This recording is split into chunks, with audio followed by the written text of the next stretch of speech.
Welcome again, folks, to the Washington Babylon podcast with Ken Silverstein.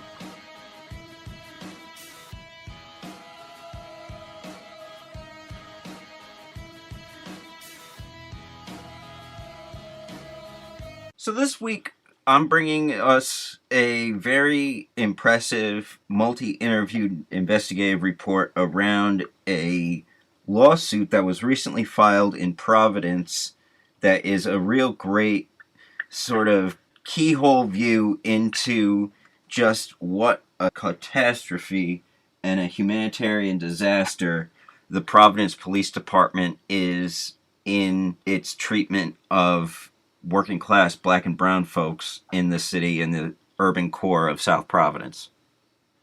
Well, so, give me a little more detail. It sounds like a big story. So, obviously, the history of Rhode Island since World War II is essentially all of the European ethnic gangs, groups like the Italians, the Portuguese, the Armenians, all of them were given the GI Bill of Rights and were granted permission to exit occupancy of the city and go suburbanize in the outlying suburbs, while the banks viciously redlined and segregated housing and kept black and brown and indigenous folks relegated to the urban core of the 6 cities at the top of the Narragansett Bay in what can really be called a concentration camp. I mean, there's a lot of similarities with how these other zones of occupation and restricted movement like Gaza are set up.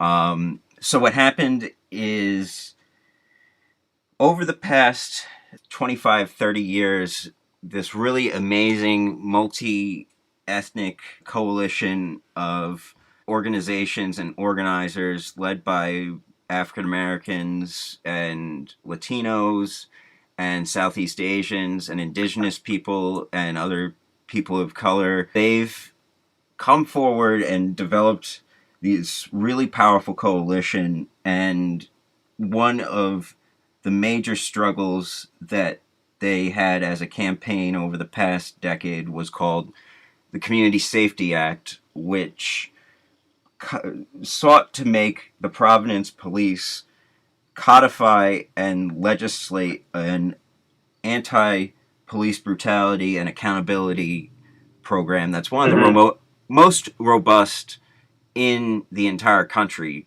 The legislation that was codified, and yes, it was successfully passed with no thanks to some unfortunately pretty cowardly moments on the part of those in the halls of power.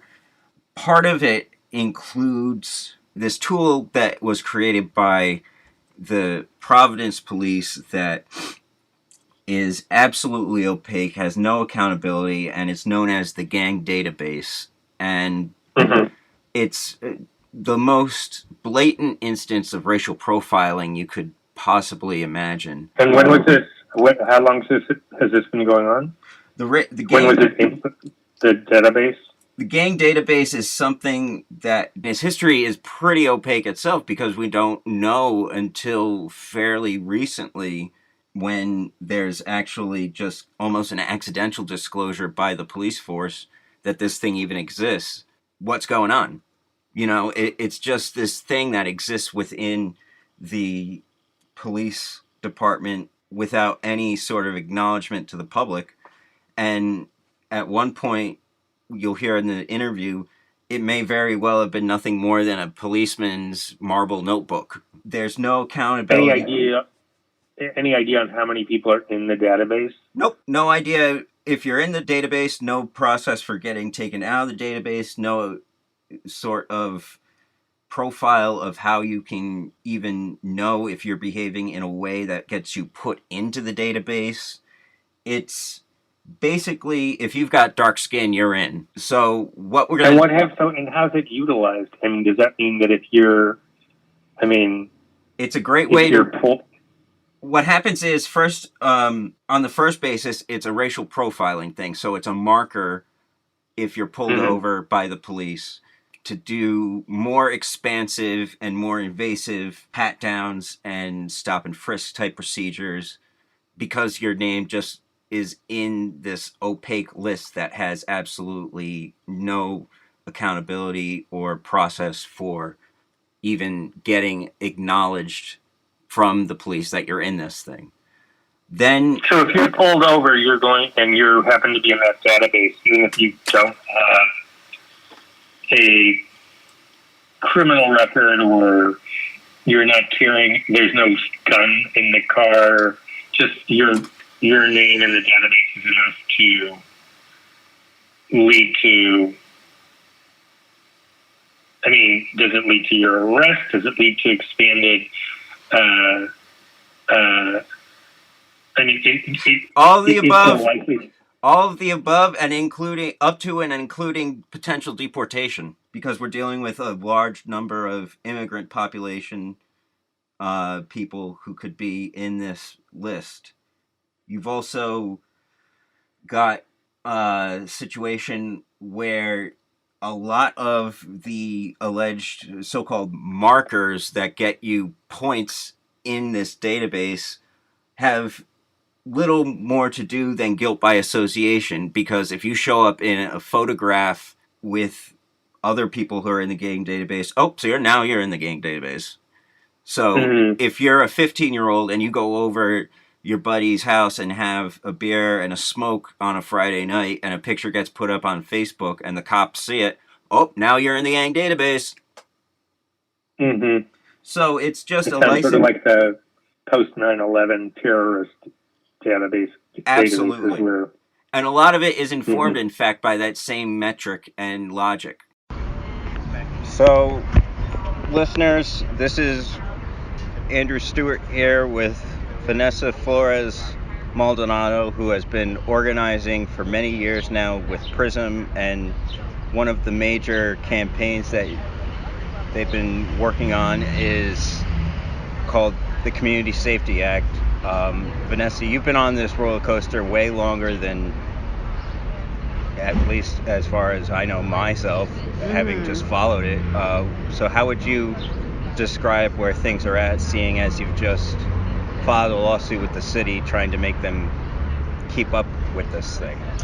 Yeah, I mean, I have been on this roller coaster for a couple years now, but what's always shocking to me is that some of the PRISM youth have been on this roller coaster since they were 12. Because this CSA goes way back to when we were trying to do this at the state level, and we had some of our youth who now graduated from high school and are like doing the next big things in their lives, and we're still dealing with the CSA, and a lot of the youth power has graduated because they've grown up and years have passed.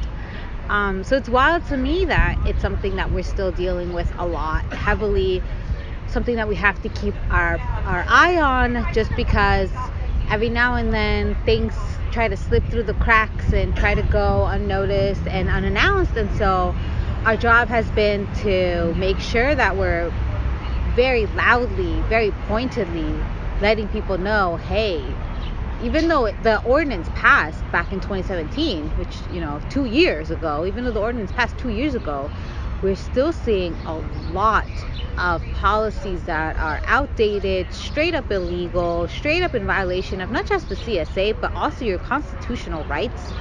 And so it's very funny to see folks who are still coming up to me being like, you're still dealing with that? You still have to do all that? And it's like, yeah, it's still my job to be dealing with this. I mean, you saw it with the lawsuit. That was a prime example of us still dealing with policies that are outdated, illegal, against your constitutional rights, that are incomplete disregards of the rights of people of color.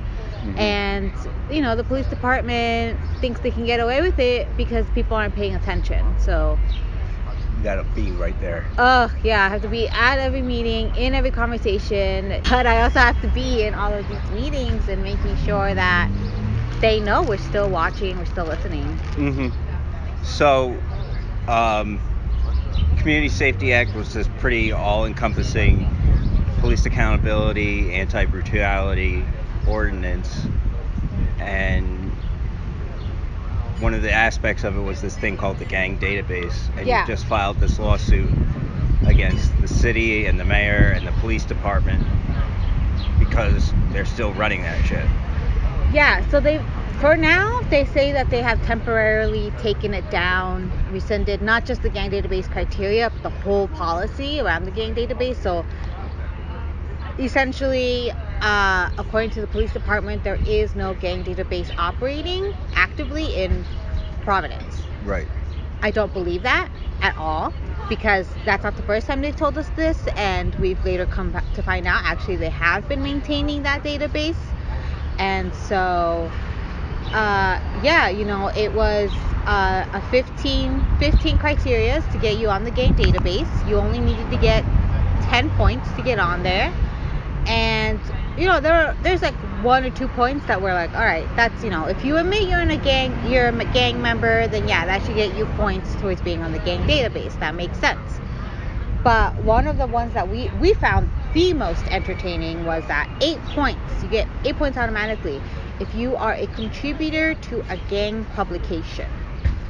And what the hell is a gang publication? So that's what we've been getting asked. That's what journalists have been asking us who are actual publications like the Projo. They've been like, what is a gang publication? We're like, you tell us, because as far as we know, there is no Gang Weekly, Gang Times, Gang Journal. And even if there was, that is protected under your First Amendment. I could be writing a column about gang. I could have a gang newsletter out every single day, every single hour. Mm-hmm. It is protected under my First Amendment right. Right. Providence Police Department cannot do a thing to stop me because it is something that is protected under freedom of press. Right. So we're saying, hey, like, first of all, this is a really weird thing to say, but also, no matter what you mean, it's protected. Mm-hmm. Like, on a federal, national level that you can't touch. Right. One of the things that also jumps to mind after seeing that is I'm wondering, are the police doing this for political reasons in terms of, like, blackballing folks as gang members, quote unquote, in order to try to take out political enemies that would be pursuing police abolition? Well, so there is deeper impact to having a gang database, right? The bigger, the badder, the tougher your gang problem, the more funding you can get on a federal level. And considering this administration, considering the Department of Justice, considering the white supremacists that we have in federal office, if it is made to seem like Providence has a big bad gang problem, that it will be more funds given to the police to combat this terrible gang issue that they're having. That is not what's actually happening here at all. People like to, Providence Police likes to make up these like terrible gang nightmares that keep them up late. That's not happening here.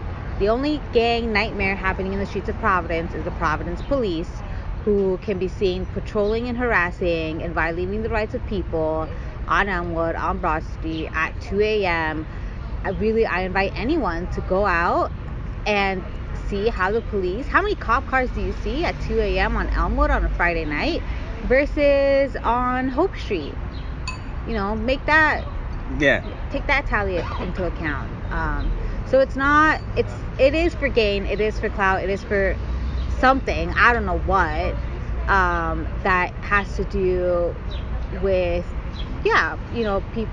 politics is something that plays heavy, not just 2020 coming up, but like 2022 when you have a lot of city council seats up, Aloysia seats up, and yeah, that's years from now, but people are already thinking about it, already acting, already planning for it. And so if you make it seem like, well, I help lead, I have a tough on crime aspect and crime rate has gone down under my leadership, that gets you more popularity with people who are concerned with safety but don't understand the true implications of that. Right. Okay. So this lawsuit you filed against the city it's got a lot of dimensions to it. One aspect was the fact that the gang database is being used against people in all sorts of Oh, yeah. absurd and disgusting ways. Yeah. Alvin Seng and his family Oh, facing harassment. What God. happened there? It's just, it's so much. It breaks my heart because the Sang siblings are so cute, are so adorable. I mean, the youngest, the daughter who was 11 years old, who had a heart condition, who had open heart surgery twice. Mm-hmm. That's what breaks me. You have this young man who just graduated from high school, who's such a sweetheart, such a nice, wonderful guy, like, just, has a huge future ahead of him. And even if he did, even if he was like the meanest boy around, that does not give the Providence Police Department any single right to violate his rights. Yeah. That just, it doesn't matter what kind of characters the Sang siblings are. At the end of the day, they're beautiful, wonderful, and I love them to bits. But it doesn't matter if they were good, if they were bad. It doesn't matter if they were blasting loud classical music or blasting Tupac or blasting whatever. At the end of the day, it does not give the Providence Police Department any right whatsoever to violate their rights. And this happened during a time when we were told that there was no gang database. The reason that the Sang family was pulled over was because the police department was saying, well, they look like gang members. If you currently do not have an operating gang database, then why are you still out looking for gang members? Why are you still saying, well, you're wearing blue, the car is blue, you're in this neighborhood, you're Cambodian, obviously in a gang? If there's no actively maintained gang database, the Providence Police Department should not be doing that in the first place. Right. Gotcha. And then another aspect of it was somebody was trying to obtain a firearm in an entirely different municipality. Oh my God, yeah. I just met with him the other day, Randy, who was like, yeah, I don't understand. Like, I grew up in Providence. I grew up, like, in a primarily Khmer neighborhood. I grew up surrounded by people who looked like me, and I've always been harassed by police. Never understood why, never really got it. And it wasn't until he applied for this firearm that he figured out, oh, there's something going on here. It was through, like, very standard procedure. He had every right to undergo this procedure the way that he wanted to. And he was told, like, actually, no, we can't give you anything because you are on this gang database. And he'd gone through 2 different departments to figure this out. Because first he went through Johnson, then he went through Warwick. And he was just shocked that he was told that he's on the gang database. And he was saying, but I've never been in a gang. Yeah. I am just trying to exercise my constitutional right, and I'm being told I can't because I'm on this gang database I've never heard of. Mm-hmm. So it was it was also interesting for us to hear someone say, well, I've done everything by the books. Why am I on this database? Yeah. And so it's clear we've got a 2-tier apartheid kind of system being set up by this thing. Oh yeah. It's being used mostly to clearly harass, intimidate people of color. We primarily, if not completely, just been speaking to people of color about how the gang database has affected them. We have a lot, even within PRISM, we've had multiple of our youth who are youth of color who are clearly, brown skin, telling us, yeah, I got stopped and harassed by, like, Providence police and Cranston police, and they were all asking me, like, where, what gang I'm in and where I'm going, and they took my bags and they searched me, and we've had this happen to many of our people. And so it's not a coincidence for us to then know that, hey, like, this is happening primarily to youth of color. I live in the East Side, right? Mm-hmm. And I don't hear East Side kids being like, yeah, I was pulled over and searched by the Providence Police Department the other day. I don't hear that at all on the East Side. I just hear it when I come over to the South Side. It's the West End. Yeah. So that's not a coincidence. Right. And in a totally fucked up way, partied at Brown. I've partied at PC, the rich kid colleges, at Johnson and Exactly. Wales. I've always felt that those places were much more dangerous than South Providence Oh or, my God. you I know. went to Brown, and let me tell you, the amount of kids there that have drugs on them that are not just like weed, Oh, yeah. whatever, but like hard ass shit. I'm like, yo, Providence Police, you looking for a gang? Go to Brown. You'll easily find like organized rings of folks who have like these deep drug connections that are kind of sketchy and dangerous. Uh, why are you wasting your time paroling all up and down Elmwood when people are just trying to get home after a night of doing whatever they want?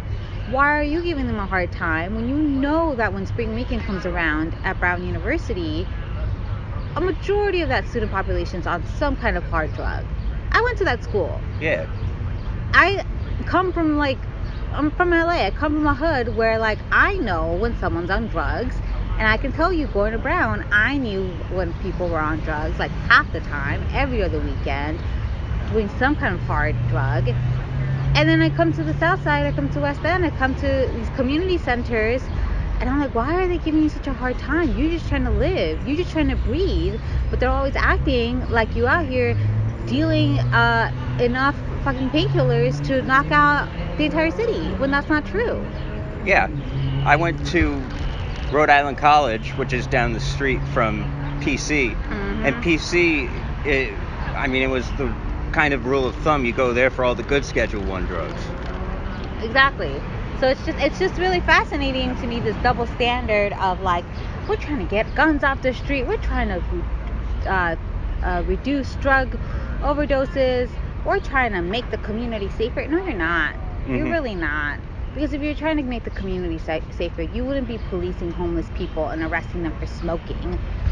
We all know that is just crap that the department says, so they can fill beds, so that they can get their money for filling the beds. That's not what's really happening here. The police department's not here trying to make a community safer. They're trying to keep low income, poor people of color in line, while the rich and the white and the wealthy exceed. That's what it is. Bingo. So simultaneous with the Community Safety Act, you've also been working on Counselors Not Cops and youth and school issues. Yeah, I haven't been as heavily involved in that because it is, the youth. Yeah. It's a youth-driven, youth-led initiative. As an adult, I am just providing guidance, and I'm saying, hey, I manage this campaign. I'm not offering to manage yours, because you, the youth who go to these schools who are directly impacted, should be leading the work, which is amazing to see them do that. But yeah, we Prism Youth, along with PSU and RISE, came together to form the PASS Coalition, the Providence Alliance for Student Safety. Mm-hmm. And they're the ones running the Counselors Not Cops campaign. It's been really awesome to just see all of these students, primarily students of color, pack the Prism office and just talk about, I've had these experiences with SROs, and this is how I feel, and I'm not being very truthful to their experiences and saying, I don't want more cops in my school. I want more guidance counselors. I want somebody to explain to me why I'm so angry and sad, and I want somebody to explain to me how my emotions are impacting my grades, and my grades are impacting my emotions, and I want more than just some person walking down the halls with a gun who thinks that they have a higher power over me. And that campaign was off to a really good start. With the school report issued in June, though, the campaign it's kind of put on pause, right, while these three organizations from PASS are trying to figure out, how do we make sure student input, and especially student of color input, is centralized and really weighted and considered and used in the response to the school report for PPSD. So right. So what kind of, I imagine it's almost speculation entirely for you to say, well, the gang database is fed by this info coming from SROs. So yeah, no, that's hard to say. That's really hard for us because we don't even know what, we're still learning like what the communication process is between the SROs and the police department and the schools and the school board. I found out the other day that apparently arrests on campuses can only happen if the principal okays it. Mm-hmm. So it's not. So I'm yeah, which I think I'm still trying to figure out like who has the power here, because the SROs come from the Providence Police budget, right? There's 8 of them, I think, and they're supposedly like hand selected and interviewed and trained. But yeah, I don't really know like what. I guess I'm just like confused by how like like it works. Like if the SROs are reporting everything back to the Providence, like to the chief, or like to who, where does the information that they gather go? Because there's no clear, as far as I know, policy on that. I wouldn't be surprised if SRO interactions feed data into the gang database, because we do have police officers driving around with pictures of youth who are suspected gang members. That's something that we know for a fact.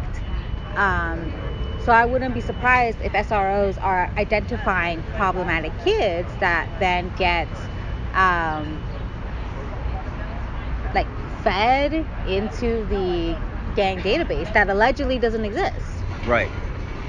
And it strikes me as one of those things that's just not totally comprehended by like faculty and staff and absolutely not. Administrators. Absolutely not. Teachers aren't comprehending what impacts in a negative sense that SROs are having on their students. I mean, and I don't even think if teachers understand that police are a danger to youth, right? Right. With the school report, there was a lot of mention of bullying and harassment and self-harm and violence, especially between students and teachers. And there have been teachers who have asked for more police, asked for more SROs. I think when the Counselors Not Cops campaign was first launched, the teachers union wasn't happy and actually wants more police in schools. I don't know if this is like on record anywhere, but I remember having that conversation with someone about how like, well, that's really shitty that the teachers union, who is advocating for teachers but would also hopefully advocate for students, instead of listening to student demands and student wants and needs, are saying no, I don't care what you need, I care about what I need, and I need more cops in schools to feel safe. Mm-hmm. Right. And so looking at that report, for example, it doesn't even touch on things like post-traumatic stress and the issues that arise because of police brutality and triggers caused by being in the presence of police. Right. I mean, it doesn't address, Southeast Asian youth in schools have trauma that comes from Vietnam War, that comes from their parents or grandparents and aunts and uncles and cousins fleeing genocide and being resettled into poor, limited resourced, over-policed communities, right? There's that whole Southeast Asian history that isn't being addressed in these school reports. There's the fact that a lot of students who are Central American are either coming directly from Central America, are immigrants and have limited English proficiency and have a lot of trauma, and that comes from fleeing your entire homeland because it's that dangerous. It's that low resource that you have to come to another country where you don't know the language, you don't know the customs, you don't know anyone except hopefully a family member or two. It comes from, like understanding that these students need more than just a teacher who can say hola. They need a teacher teacher and resources that understand the kind of trauma that comes along with that, especially given this administration trying to deport everyone and their mother, and how it impacts students who have had family members deported, who maybe they themselves are in fear of being deported. It doesn't talk about black students who at the end of the day see themselves portrayed in such a terrible light in the media, who when you see black men and women on TV, it's mostly because they're being called racist names by their president or have been shot and killed by a public servant whose duty is to protect and serve. That is a lot of trauma. That is a lot of, that's stuff that I grew up with, and I can tell you it's messed with me, and I can tell you it's impacted my mental health, and I can definitely tell you it's impacted me in school. I can only imagine what it would be for these students who don't recognize that themselves, or who recognize it and are saying, why is nobody listening to me? Because I know what I need, but the adults in my life are not responding to that. Right. It's terrible. Yeah. And this circles back to what you pointed out with students having to deal with like ICE terrorism type stuff. The report points out how the gang database is being used in coordination with ICE. Oh my God. And that was something that I forgot who said it, but there was I think it was either a city solicitor or a prominent police member. I can't remember who said it, but someone whose job makes it stupid of them to say this was yeah, but it's not like the gang database is being shared with other people. It's not like it's being shared with other data intelligence. Don't act dumb. You know it is. You know there's these fusion centers. You know that ICE is able to use local law enforcement databases to figure out who is undocumented and who is not, and figure out how to harass people and how to create enough bullshit charges whether they can get away with terrorizing these people. That it is a known fact. There have been much research, many articles, just so much information out there saying that gang databases are being used by ICE to determine who is undocumented and to figure out how to deport them. That is a fact. Right. And so this is just like a giant catastrophe in and of itself, but it takes on so many dimensions of potentially even worse harm. Because it doesn't matter if you're saying that your city won't cooperate with ICE. That doesn't matter. At the end of the day, what does ICE have access to? What data does ICE have access to in your city that you are either not thinking of or you are purposely ignoring so that ICE can continue to do its job of terrorizing our community? It doesn't matter how many times Mayor Lorza wants to say, oh, well, we're not cooperating with ICE. What he needs to do is make sure that there are no loopholes that allow ICE to access any database, any information on any Providence resident. Because if ICE is able to access any information that the city has on the residents, then Mayor Lorza is effectively cooperating with ICE. Right. Okay. Yeah, and it's just a lot of superficial nonsense on a PR release. Exactly. It's really, words are pretty, but actions are beautiful. I don't care how many times you say, because I've heard people say, well, I support the CSA. Oh yeah, I'll totally vote for this. And then come to, the time for you to do the thing that you said you were gonna do. You actually you know what? Let's just hold on a minute. Actually, can we have another meeting to talk about that? Actually, Mayor Lorza, and just really any politician, any police department, I don't take any of their words for value. I instead look for the deeper, purposely hidden connections, because they have existed. It just, sometimes I'm like, oh, maybe I'm just being paranoid, and then something will happen that confirms my superstitions, or what I thought, and I'm just like, oh, well, this paranoia is helping me protect my community, so I'll just continue to embrace the paranoia. That's pretty fucking awful. Yeah, because then you're made to think maybe I'm just crazy. Maybe I'm just imagining these things, and I just, maybe I just need to stop and take a break. But then something will happen. You're like, I was right. Yeah, that's shit. Yeah, that's complete shit. And so, I mean, first question is are there any things in regards to either the CSA campaign, the Counselors on Cops campaign, the lawsuit, the gang database, any of those things that we talked about that you want to point out? Well, so right now, because the police department is saying allegedly that the gang database has been taken down completely and is not in existence, what we're trying to do is really encourage Providence, and even, if you live in Cranston, Johnson, clearly the Providence database doesn't care about where you live. We're really trying to encourage folks who have interacted with the Providence Police Department to submit a gang database inquiry form, to actually, they have a system now where you can submit your name to determine if you are on their gang database. So we're trying to really make sure people are submitting their names, trying to really make sure that people are determining their status, because this will be useful for us later on when we submit Freedom of Information Acts. Those folks who have submitted their names, they should come up. Not their names specifically, but the number of people who have submitted gang databases. In the last Freedom of Information Act submit that we did, that's how we found out actually about the gang database. That's how we found out that they weren't actually truly reporting their numbers, was because when we got these reports back, they were saying, 0 people submitted challenges to the gang database. And we said, that's not true. We submitted at least 20 alone.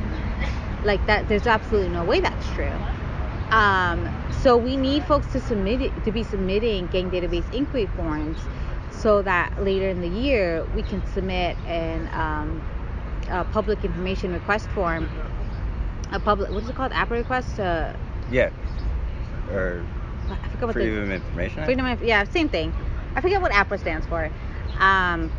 But yeah, so when we submit one later in the year, we should be seeing that people have been submitting their names, and it should match our numbers. And if it doesn't, that means something is happening here. That means that there is something still being maintained, because they also will tell you if they deleted people off the database. That also has to be released. So if someone submits a gang database inquiry form, they're on the gang database, and they get deleted, that means the gang database is actively being maintained. That means that the police is lying to us again. That means that our lawsuit has complete grounds for moving forward. Right. Okay. So just so you put forward requests about who's on the gang database, and then they said we didn't get those requests. Yeah. Meaning basically that it went into the circular filing. Yeah, I guess so. I don't know why they're saying they didn't get anything when we know we've submitted requests. Wow. Yeah. So, the next question is kind of like next steps, but what it would be nice to see potential allies and supporters be doing as next steps to give support to your efforts here. So one thing that's really helpful is there's a community oversight board called the Providence External Review Authority, also known as PARA. PARA is an independent body, right? They do not rely on the police for their investigations. They are able to accept complaints of police misconduct, not just because of rights violated under the CSA, but just in general over anything. So, for example, if the police did something that was totally against your rights, but for some reason it's not outlined under the CSA, but it is outlined under other policies, then you can submit a complaint to PARA, and they will treat it just as well as they would treat it with a CSA complaint. So they have monthly meetings, or they should be having monthly meetings for the rest of the year, and it's a really good opportunity for them to engage with the community. They have the city solicitor, they have meetings with the police department, they have enough meetings with the police department as is. But what they really need to hear is from the community. And it just can't be me yelling all the time, because after a while they tune me out. So we need new voices, new stories, new people stepping forward saying, hey, this is why your job as an independent community oversight board is so crucial, because this is what's happened to me. It's more impactful when they hear from people who are not from PRISM, who are not from DARE, because we've been telling them this for the last year. So if we have more people showing up, and helping us with sharing their stories and submitting gang database inquiry forms and letting people know what their rights are under the CSA, that's really helpful. We still have a lot of people in Providence who don't know about the CSA at all, who don't know that there's a complaint process, and we really need to get out there and let them know. So if folks have connections with, community groups, especially young people of color. Has it even been 30 days? Right, and recognizing the racial profiling that happens with the police department. So we really push to have people of color, especially people who are undocumented, who are refugees, who are queer and trans, people who are just very impacted, the most impacted by these policies. If allies and people who want to help, if they have connection to folks like that, please have them. I need to talk to them. I need to figure out how we can get more people aware of what's happening, how to get them to be a bigger part of this. Gotcha. And so you've got this lawsuit going into court. You've got all these different issues and campaigns going forward. Yeah. You're a busy person. I mean, how do you feel just looking back at what's been happening over the last couple of years and what's on the horizon? How are you doing? I mean, I'm tired. I'm always tired. But it's amazing. It's like, I hate my job. I hate it and I love it. I hate having to deal with politicians and police departments and just like white men who are trying to tell me and tell my community how we should be protecting ourselves. I'm tired of having to defend the humanity of my people, of my community, and having to explain why we deserve, basic living wage and good schools and, parks and very basic things that I'm like, why am I still fighting for this? Why isn't this already a given to us? Why is it that I still have to prove that people of color, especially queer and trans people of color, especially low income people of color, still have worth and should be considered members of society? It doesn't matter if they're drug addicted. It doesn't matter if they're homeless. It doesn't matter if their income is smaller than yours. What should matter is that they're people and they should be treated as fairly as anybody else. But I love my job because I have these amazing, beautiful, brilliant youth of color that I work with every day, and I have people in my community and my family who are deeply impacted by this and still find a way to say, I'm gonna get back up and I'm gonna continue fighting. I'm surrounded by people who are in the same fight with me and give me a lot of inspiration and give me a lot of drive in a way that I don't think I would have had if I had been doing other things. So I love my job. I wish I didn't have to worry about stupid nonprofit bullshit about how are we going to make the rent, how am I going to make sure that everybody gets paid, and I wish I could just focus on the fight.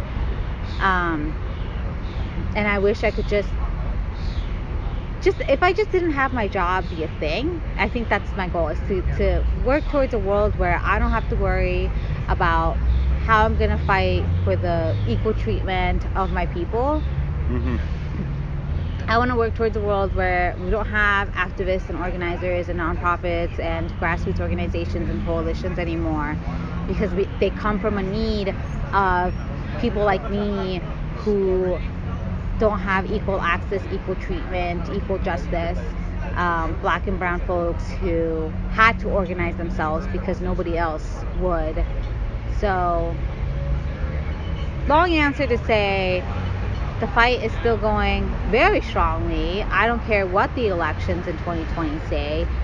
My job won't be over until Black trans women are no longer being murdered at the rate that they are, until young people of color, youth voices, and students of color are heard and valued as equally as any teacher, administrator, school board, whatever, until there are just, no police, no prisons, no borders.